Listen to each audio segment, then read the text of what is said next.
We usually only hear about AI tools once they're launched, but what does it really take to build one from scratch while running a care organisation?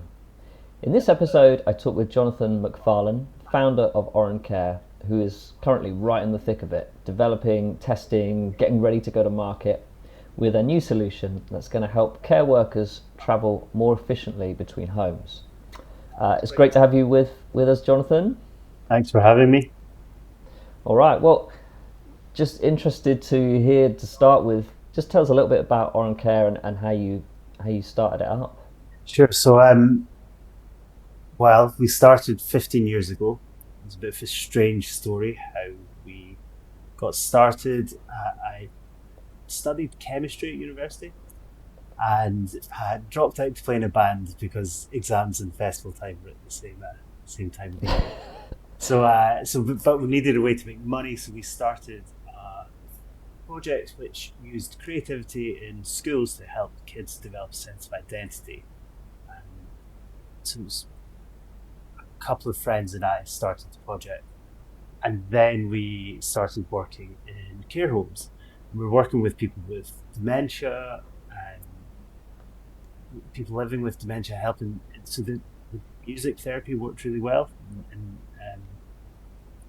um, and it was quite successful. And so at that point, I wanted to do something a bit more serious. So started a home care company, um, with the idea that we'd just specialise in providing um, social care for people with dementia and living with dementia, Mm-hmm. and building therapies into that.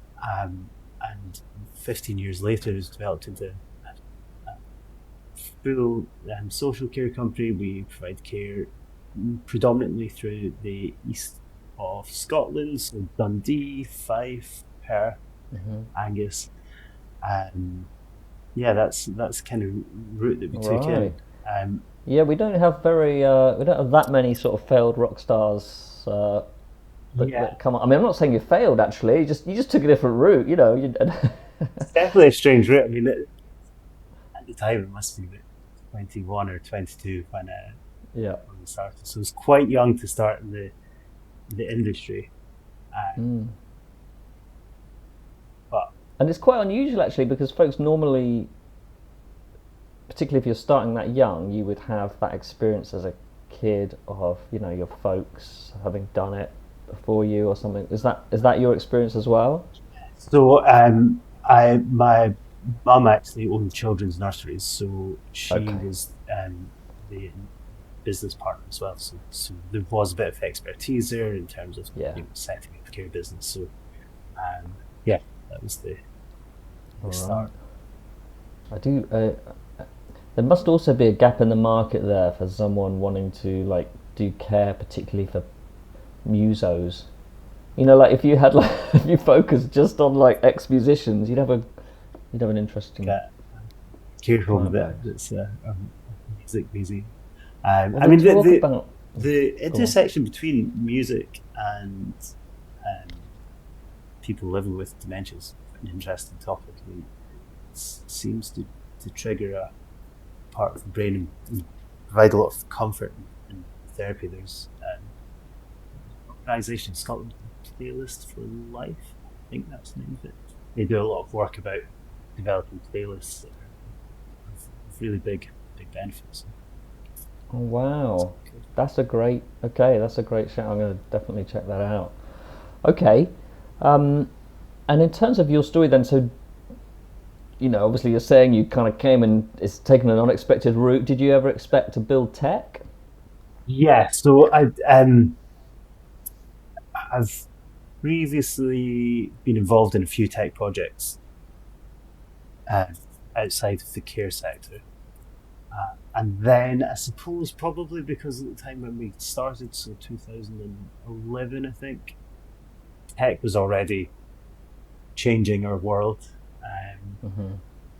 so from very early on in the company, we've been adopting different tech solutions, working on tech solutions in house. So it's actually tech has run parallel to the care journey, and it's a bit of symbiosis there. It's actually trying to tackle a lot of the problems with a tech first kind of approach. Well, not tech first, but making sure it's part for problem solving. Yeah, I mean, what were some kind of early examples of that? So, well, actually, in the very early days, I mentioned that we kind of wanted to focus on working with people with dementia. We were trying to introduce lots of different technologies into service users' homes, trying to promote things like alarm systems, medication reminder systems, and the uptake was actually quite low. What was something quite interesting about that is that it was very hard to predict that Alexas would exist in smart speakers, which can do a lot of the work for you. So there's that side of things. We build a lot of our kind of processes in-house. We have our own kind of bespoke recruitment system that's built with a lot of automations built in, and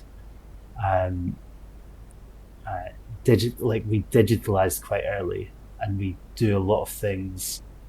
We build our own kind of products that fit the care sector. I find, so we're a home care company, so I find that a lot of out of the box solutions, whether it be for the care industry or for wider industries, don't quite fit our needs, because we have obviously quite a lot of regulatory burden and things with recruitment. So we find that actually building our own tech helps with that. I sort of want to go. I'm sort of interested in your recruitment thing, but I don't want to. Go on, just tell me just quickly about that. Yeah, so I mean, our recruitment system's quite simple. It's not particularly high tech. I mean, it's just pulling in candidates. We have automations running for references, PVG checks. We have a very defined pipeline that runs our recruitment processes into induction and then onto kind of ongoing quality assurance. So building that kind of staff file, I suppose, starts at the point of application, and it seems quite normal. Actually, every care company does it. It's just that they have 10 systems doing the different parts, and probably a manager emailing people day in day out asking for things. So we just it's like we treat it almost, it's like an ongoing, it's like a living thing in tech terms. We're constantly iteratively automating, improving your processes. I suppose actually that it's a good example of the way that I see tech influencing the care sector. The most important processes often to solve are the ones that take managers and supervisors and coordinators the most amount of time. So these people their strengths are in training, speaking to clients, speaking to staff, managing people, improving services.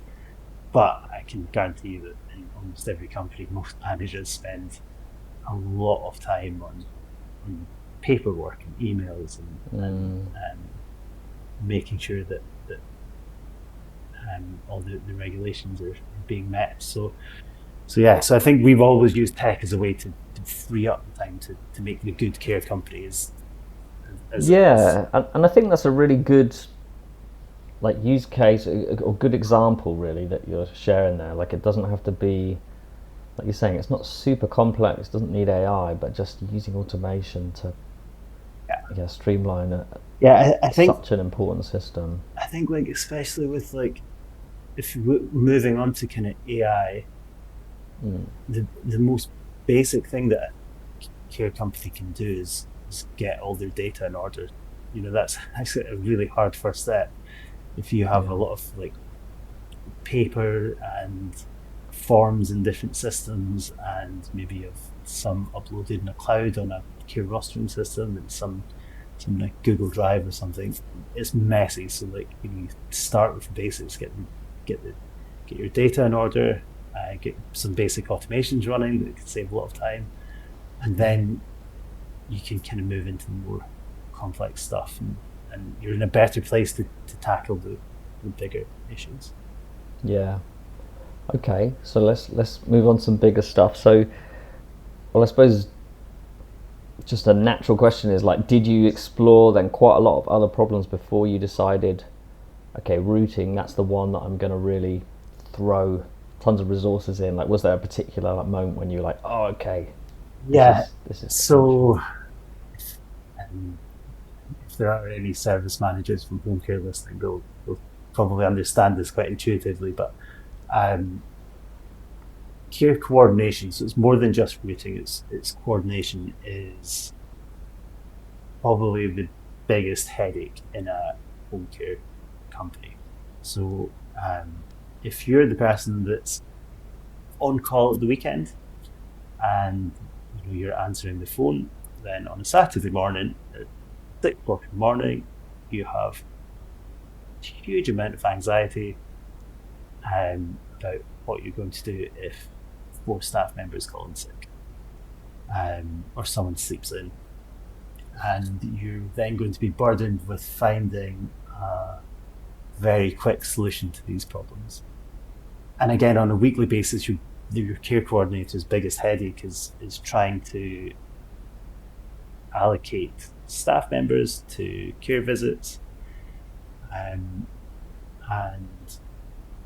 whenever the deadline day is for doing the rotas for the following week or 2 weeks or month, if you're very well prepared, it's a deadline that's looms heavy on the mind of any care service, because that's going to make the difference between a good week and a bad week for your service users. It's going to make the difference between happy staff and staff that are stressed and leaving. And so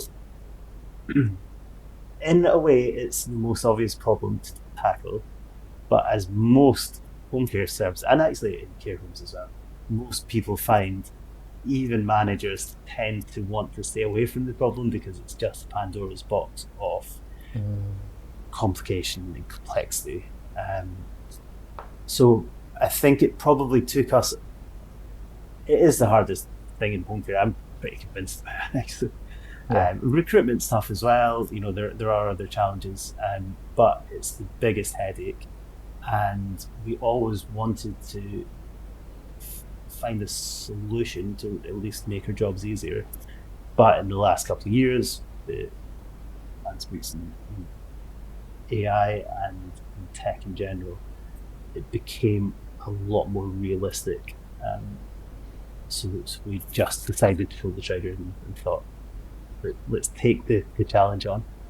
And what was your first step in doing that? You've got this really interesting partnership with the University of Edinburgh. Like, how did that come about? Was that where you went first? Like, oh no, so we just needed a bit extra help with some of the complexities. So we have tech partners that we have kind of an ongoing relationship with, and we were kind of in discussions about the problem, and then probably got the university involved, so we kind of put the full team together at the start of this year,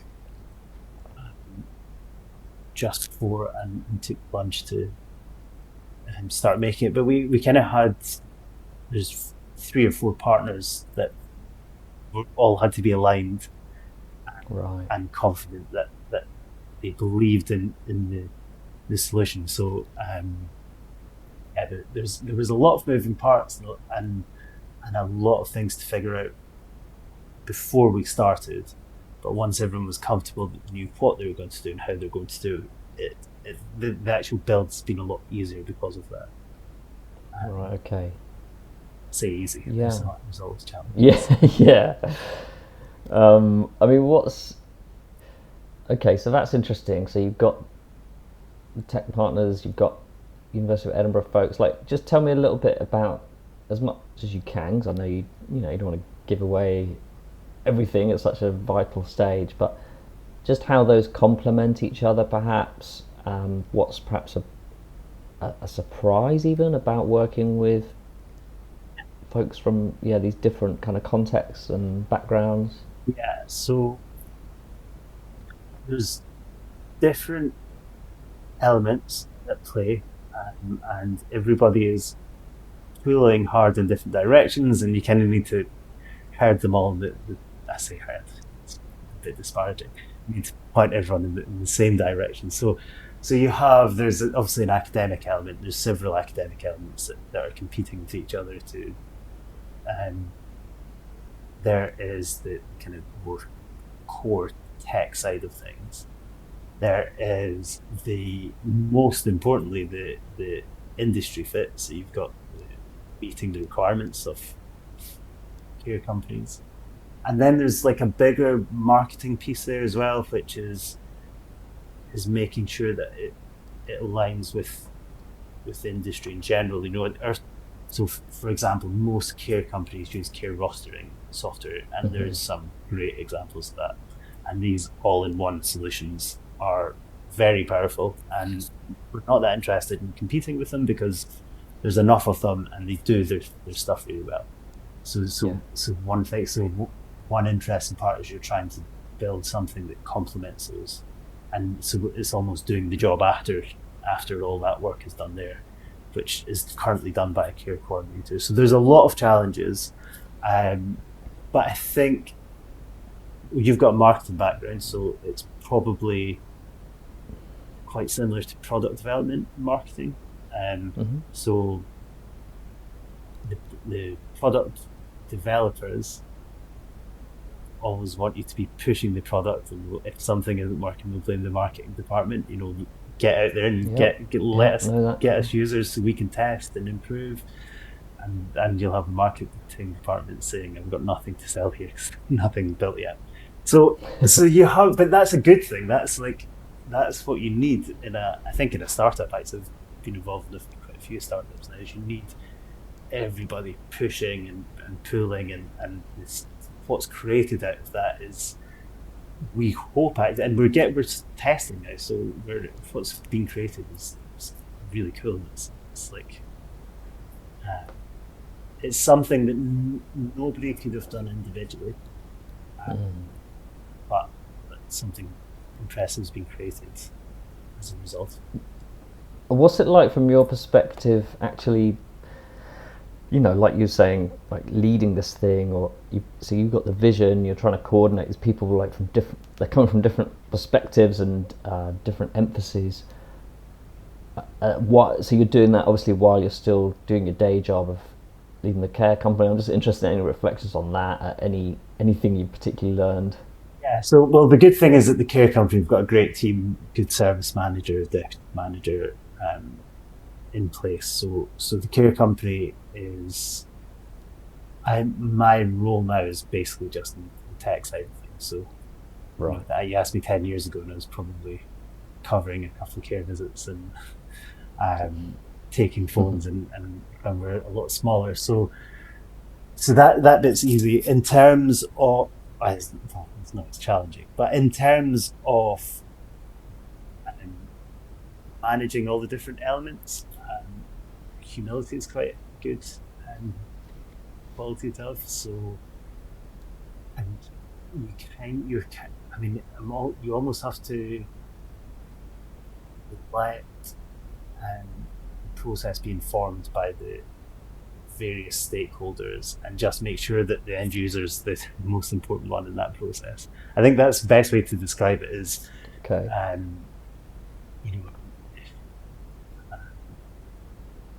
You can build a great product that you've thought up in your head, but if it doesn't suit the people that are using it, the thing is, I've tested so many as a care company owner, and I've tested so many products where you can see that it's the brainchild of one person, I think, and that person maybe is a very good developer but hasn't had much experience in the industry.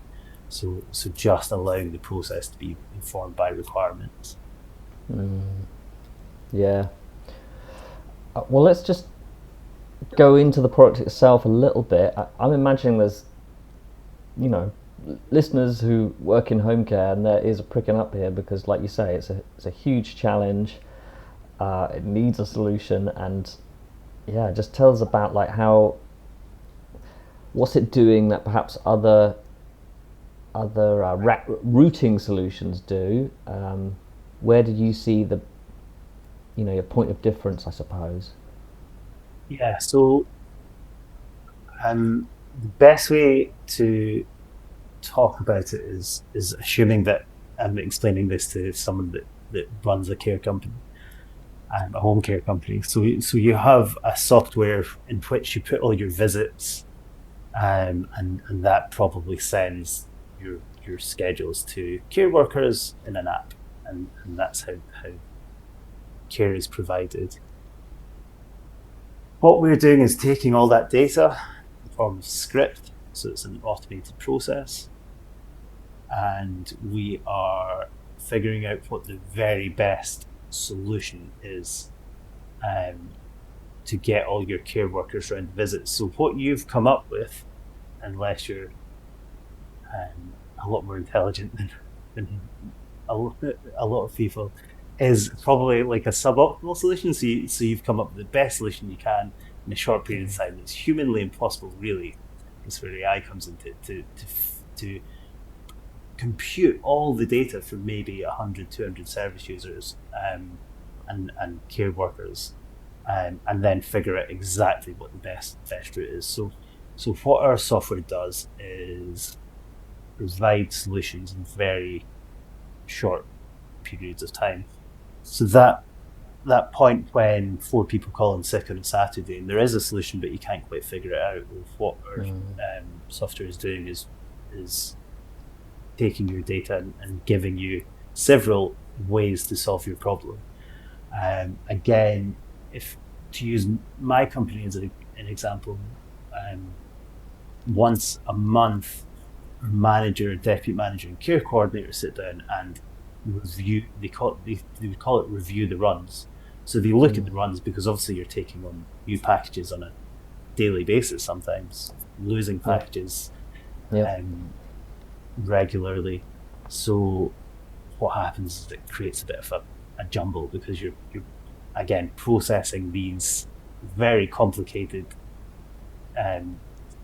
problems in real time as a single human being. So what happens? You get a bit of a mess. So what our system does, you can run all your visits, your carers, your clients through our system, and again it will provide you with a solution that is cost effective, takes into account continuity and working time regulations. So that's what the AI is doing. Yeah, you're alluding a little bit to all the data points there, because you've got the continuity of care, I guess just how long they need, how long the visit needs to be, obviously where it is, do you take into account traffic, or what are the other data points? Yeah, so we call those kind of constraints. So what is making your problem hard to solve, and this is where we build that is why we only focus on home care. So you can build a solution that crosses a million industries, but the thing is that actually the industry realities are very challenging, and so it's better to kind of be quite vertical in your lane. So you don't just have the time a visit starts and finishes, but you also have the time that a visit possibly could start and finish. So we call that visit window. You probably have a lot of service users that take medication and require a certain amount of time before the next visit, so that would be taken into account. You have gender preference, so some service users only want female carers, others want at least one female carer. You have the problem of one versus two carers at certain visits.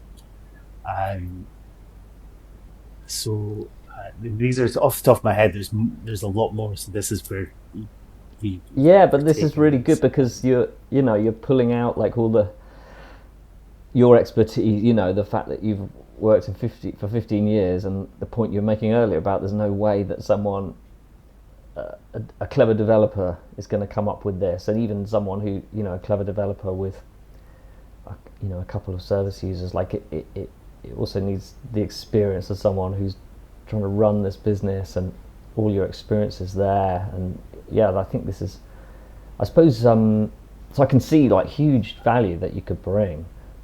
What are there like particular measures for success that you've got in terms of the shorter travel times or better continuity, or what's the focus? So the way the software works is that the outcomes are defined, success metrics are defined by the user.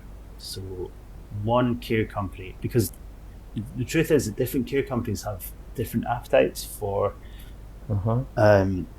continuity. So do you want your carers from previous weeks to be going back to visit your service users again? The answer is all yes, but how much more do you want that than a travel efficient rota? So there will be an upper limit to how much you want your carers to travel in between visits, and that might be defined by it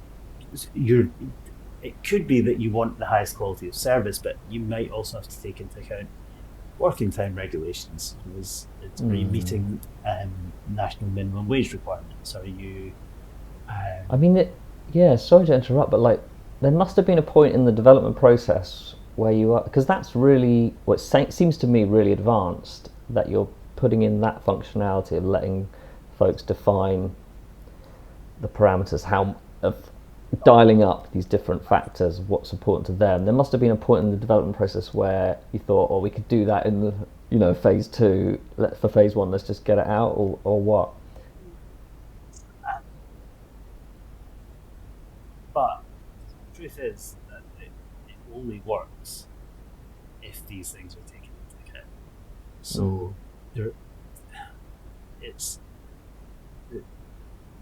all part of the same problem, and we have to build to actually solve the first problem. And phase 2 and phase 3 and further iterations have different challenges to solve. But we're really building in the most basic functionality that we can, that provides an actual working solution. Okay. So it isn't, and what I would say is it's not an endless list of constraints. So you're talking about where is the cutoff of how many things that you take into consideration for phase 1 development. We're quite confident we know where the cutoff is, again through industry knowledge. So we know we know what's nice to have, and we know what's essential. So that's definitely part of the process. And also, again, that's where kind of recent AI developments help a lot. Your scale of doing this it's an almost impossible kind of manual process, but the scales that we can achieve are really exciting and quite cool. Yeah, very cool. The question that we sort of have to cover off really, any solution in this sector, is around how you're using the data and what safeguards are in place around privacy and security. I mean, was that a big challenge? It was. what I would say is that there's good protocols in place for data encryption and handling data securely. Um, we don't use so in terms of um, standardized handling of data, that's fairly easy to comply with. We're not feeding data to any like large language model or anything like that. So other AI solutions have those challenges to um, contend with, but that part um, isn't really as big an issue for us. Hmm. Yeah, okay. And I suppose just following on from that, like how do you make sure that AI complements human judgment rather than just replaces it? Yeah, so you need, suppose the big thing is that um, the our solution requires a human to review and then tell the system if it's good or bad. And I can't actually see that changing. I think even in the care sector, from a regulatory perspective, I don't think any regulatory body is going to be happy with an AI making decisions about um, the, Yeah. the actual care provision. So maybe further down the line, there is a world where a super brain is figuring out the best way to provide care for people. I don't think it's our solution is going to really come close to that boundary. We're doing the kind of hard miles involved with setting up runs and figuring out the best way to provide care and the most efficient ways and providing that to our care coordinator, and they're the ones that are viewing it and deciding if it's a good solution or if it needs changed and how it needs changed. So um, yeah, I think again it probably goes back to um, that thing that I think the best way to use AI in social care is to solve the headachy, what used to be the paperwork problems, so that the care provision is done by human decision makers figuring out what the best solutions for their Yeah. service users are. My favourite part of the podcast, probably no one else's, but going to market. Like, how are you thinking about telling the stories you go to market? I think it's brilliant. I can really see folks jumping on this. But yeah, just tell us a little bit about that journey of figuring out your messaging. Yeah. So um, yeah, in terms of the actual messaging, it sells itself quite well to anyone that runs a Yeah. home care service, I think, is the truth. Go to markets, it's already started because we have early testers outside of our own Mm-hmm. company that are working with Great. us, including local councils. Um, uh, Moving further afield, um, I think in care networks is a really big thing. Yeah. Bandwidth for attention, I feel is going down the way. So I think we bought software once where someone phoned, a cold call, and and it was 2014. Someone phoned office and said, "Look, we've got this mobile app that you can use to record your visits." Do you know what? It was actually someone from the past system very early on, I'm sure, and it was just a yeah, sure, come in and give us a test. Now I think there's just so many emails, so many LinkedIn messages, Yeah. so many cold calls. I think it's a real problem in marketing, and I think the value of personal connection is higher than ever. Um, Yeah. so we've already started building out through our networks, uh, as we will be rolling out across um, the normal marketing channels um, as the momentum grows. We'll be looking earlier rather than later at kind of international rollout, and although that obviously has its challenges as well. Yeah. No, but that does sound very sensible. Like you say, there's just huge overwhelm at the moment in the marketing, in terms of this sector. Like you say, folks are just bombarded, care providers are bombarded. So yeah, you do have to go through your networks first and foremost. I think that's. I mean, it'd be interesting to talk about the whole branding process. Like, was that, first of all, what's it called, and how did you get there with the name? And yeah, any other stuff around that is really interesting to me, at least. Yeah, so the software is called carevisits.AI. Um, we wanted something that did exactly said it did. So we didn't want a Google or a Yahoo. We want users to know exactly what it is, because there's a lot of products out there. Something that people can spell. Yeah, exactly. You know what, it's quite similar to it is thinking back to when I was 15 or something. It's like trying to think of a band name. You sit with a pen. It's loaded with the same like importance. It's like all Yeah, you think exactly. about, and you're constantly like texting your mates. What about limp fish? Yeah. So we sat with the notepads and the pens, but no, carevisits.ai just rolled off the tongue. It's easy to say. Yeah. And I think it just tells you exactly what we focus on is organising your care visits. Yeah, and just anything else around. I don't know. Like, no, it probably is just interesting to me. The brand, but I suppose I don't know. Like any. If you Even look just at what? sorry, Go on. I was going to say, if you look at the logo, it's quite cool. So there is a kind of C and a V, and it turns into AI, and it looks like two roads as well. So it follows a track.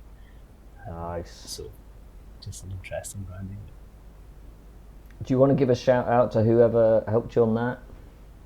Yeah, so it was a designer that I know called Caitlin Fong, a designer in Edinburgh. And it was, she did a really good job, actually. It's exciting about her branding. Cool. Do you sort of plan to test and refine the software? Like, so, well, as the very first point of call, obviously it helps a lot owning a home care company.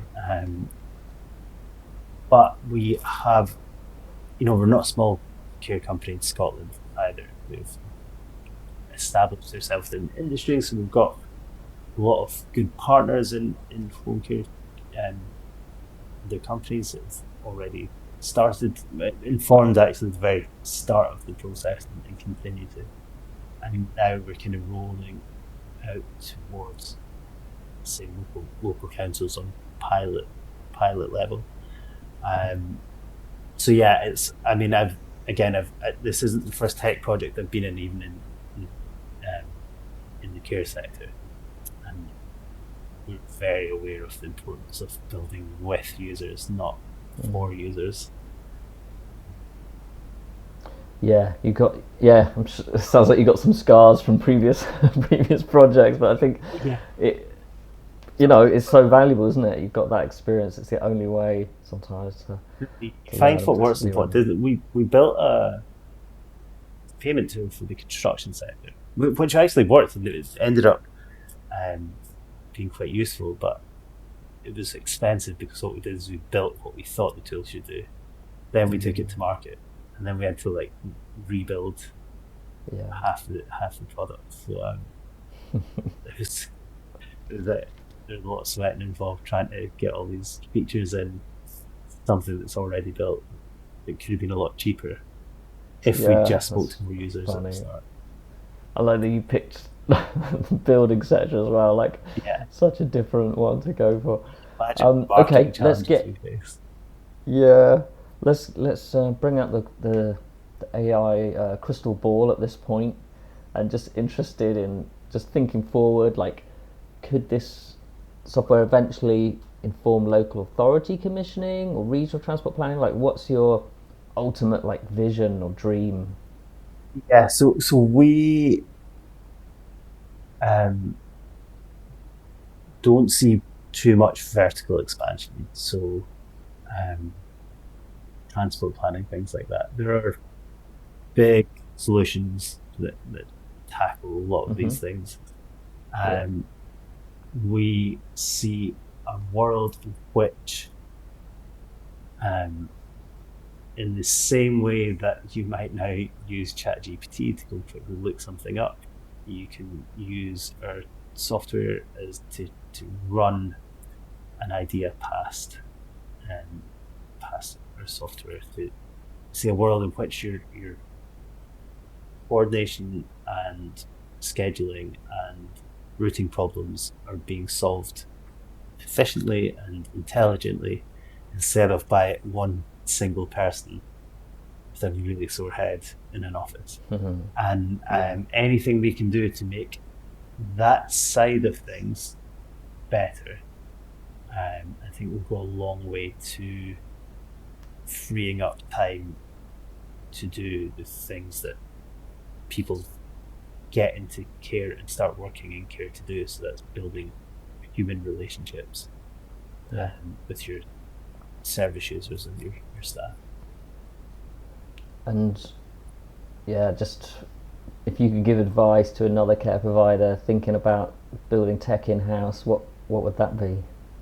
I think start with the basics. Get your data in order. Get running automations. I mean, to be honest, there is a lot you can do, which I think you'd be surprised by that. You might end up paying a lot of money to buy a solution that doesn't quite fit your needs. There's a lot you can do in terms of getting email automations running properly, um, making it easy to go and look up a bit of information about a staff member or service users. Do that first, and I think the rest follows after that. It's again, I think everyone's going out there and think everyone has a panic about I need to use AI to stay ahead of the game. It's good panic to have. Why wouldn't you be scared that your competitors are all going to figure out some magical thing that you haven't got? Um, but I think the most important thing is to keep the problems in your head first. Imagine the world where the problems are solved regardless of what the tech solution is. Yeah, no, that's really some very sound advice there. Just starting with the simple things and the unsexy things. Um, what was I? Don't know what I was going to say, but I think that's really excellent. I think you've got such a brilliant solution here, and like we've already said, like it's a huge need, and it sounds like you've kind of really gone about it the right way. So I really do, wish you success with this, and let's leave it there for today. So I'm David Mance, founder of Frank Care Marketing. If you're in care and trying to figure out where to get started with AI, you can grab some free resources on getting started at frankcaremarketing.com. And I hope you join me again next time for AI in social care.